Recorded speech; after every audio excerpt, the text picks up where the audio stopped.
very important. Now, there are of course individualistic values like remain motivated. We tell them be focused, concentrate, never give up. Individualistic values, all fine. But what about altruistic values? Because after all, humanity has to survive with humane values. Humanitarianism has to continue.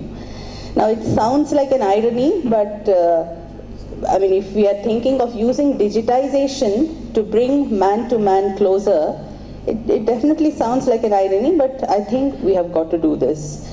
Because today man has become an island. I see my kids speaking to Alexa, Google Assistant, as someone said here, but not to others. So how do we promote these altruistic values? Because the world very much needs them. And I think that is only by making children feel, generally when children ask us why I should not do this, we tell them, just do as I say, don't ask questions. But the best way, I think, to make children learn values is make themselves put in the shoe of others. For example, if we tell them, don't steal, and if the child asks why, just an example, then you tell him or her, just imagine yourself in that child's shoe. If you steal that kid's whatever, pencil box or whatever, how will he feel?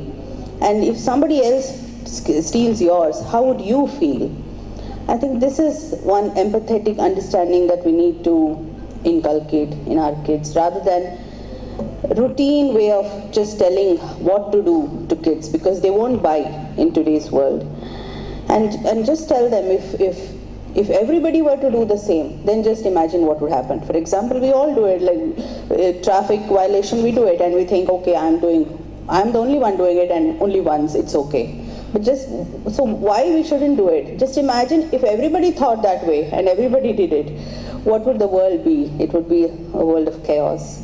So these are the ways, but I am really at loss. I don't know how we can use digitization to teach these values, but somehow we should think of some innovative ways to teach them this.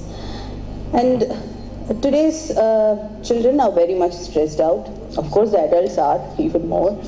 But then, because of the growing complexity, the world is a very stressed out place.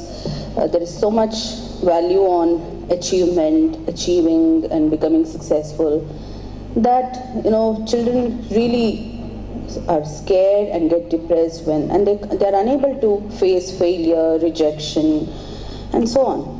So that is when I say we require children to have emotional courage to face that feeling of being rejected, of being a failure, and so on.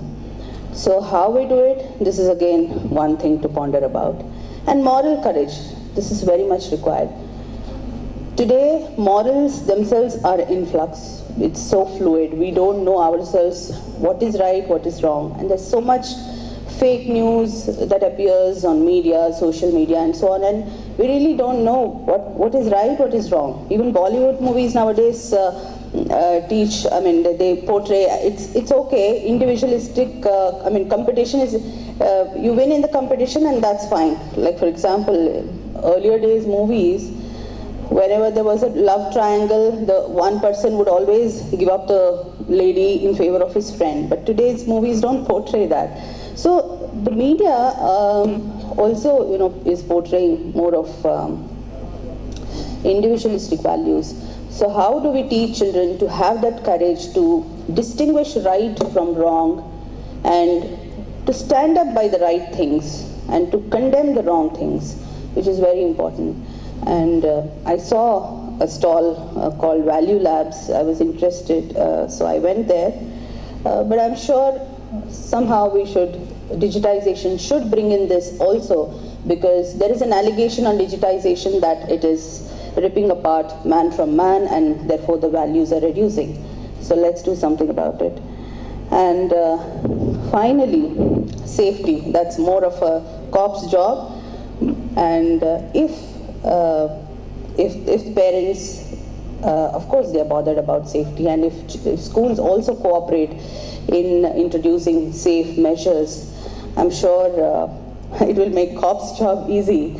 And I was quite perplexed. I saw it for the first time. I didn't know. RFID embedded shoes, they are yet to launch. And then he said already the RFID embedded watches are in place, tested and being used. I didn't know.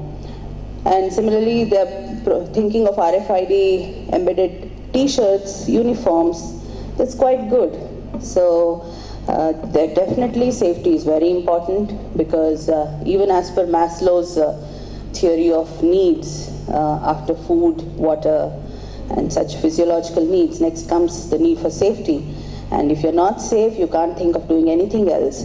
So if you have to realize your fullest potential, which is called the self-actualization stage, which is every person's dream, then creating safe environment is very, very essential. And I'm very glad that even safety measures and safety apps have been introduced in this expo.